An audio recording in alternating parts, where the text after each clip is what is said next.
Hello guys, it's me again and welcome back to our channel. Just the two of us.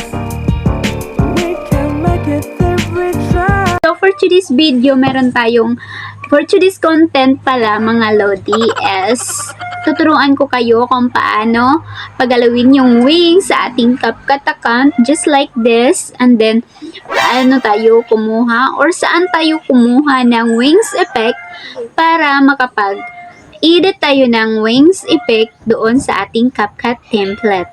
So, kung yan ang hinahanap nyo, ito ang kasagutan ng inyong mga tanong.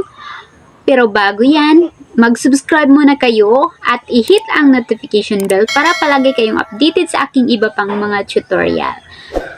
So, yun lang po mga Lodi. Sundan nyo lang po ang step na ibibigay ko sa inyo. Siguradong makukuha nyo naman. So, yun lang mga Lodi.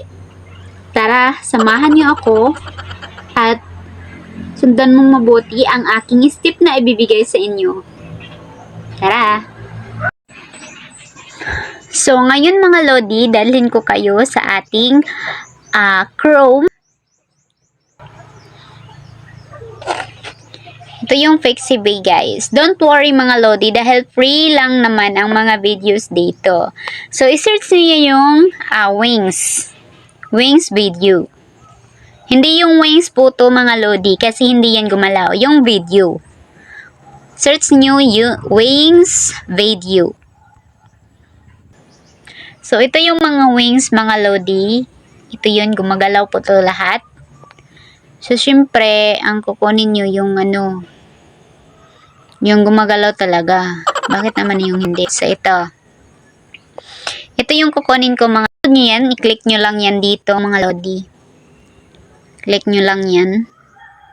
Piliin nyo yung my green background. Download nyo lang yan, mga Lodi. So, ayan, download.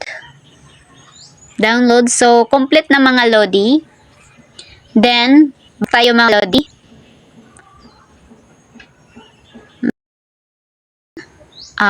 Punta tayo dito sa ating CapCut account. So, ayan. Punta tayo dito sa next project. New project.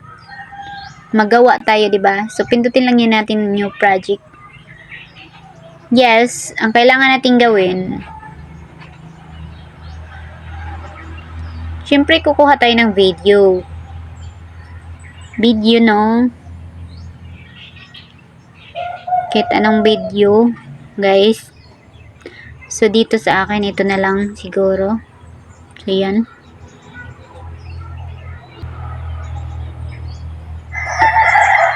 So, yan. Yan, ito na lang ang video na gamitin ko, guys. Pagkatapos, guys, is add overlay tayo. Sundan nyo mabuti ang ating step, no? Para mabilis nyo makuha. So, dito, the next natin is itong ating wings with green background. Overlay yan, mga Lodi, ho. So, ayan. So, paano natin ba makuha yung green background? Simple lang yan, mga Lodi. Punta tayo dito sa remove, BG. Ito. Then, chroma ang piliin yung mga Lodi.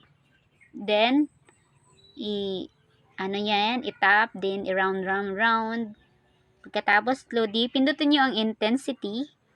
Ito. Pagkatapos, cleared. I-cleared nyo yan hanggang sa mawala na yung grain. So, ayan. So, ayan mga Lodi. So, ayan na. Ayan na, gumagalaw na yan mga Lodi. Pagkatapos mga Lodi, is maglagay na kayo ng picture nyo. Yung halba, diba? Or whatever.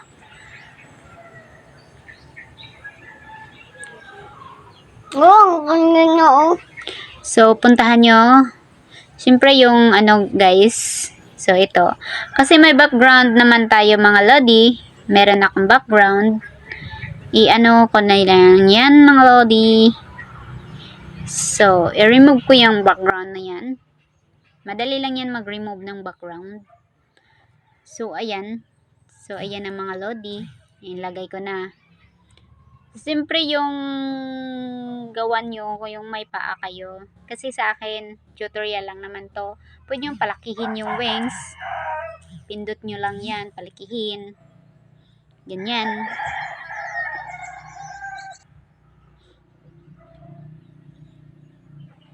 So, yan mga lodi. Ganun lang, kasimple mga lodi. Ang pag-cut naman ng sa dulo mga lodi, cut nyo lang yan. Tapos, para walang makikitang ganyan, cut, dito yan, pindutin nyo sa dulo, then delete nyo. Ganon. So, ganito lang mga lodi, oh. Ganyan lang mga lodi, ganun lang kasimple. Wait lang mga lodi. Ganun lang kasimple mga lodi, din ayan, sana ay natutunan nyo. Natutunan nyo ang ating tutorial ngayon. So, ganun lang kasimple mga lodi. Ang galing niyang gumalaw. Kaso lang putol yung paa. I-tutorial lang naman to mga lodi. Kayo nang bahala maglagay ng inyong mga picture. Yun lang ang ating tutorial for today mga lodi. Don't forget to subscribe, like, share, and comments. At hit the notification bell para palagi kang updated. Yun lang mga lodi. Thank you for watching. Bye-bye!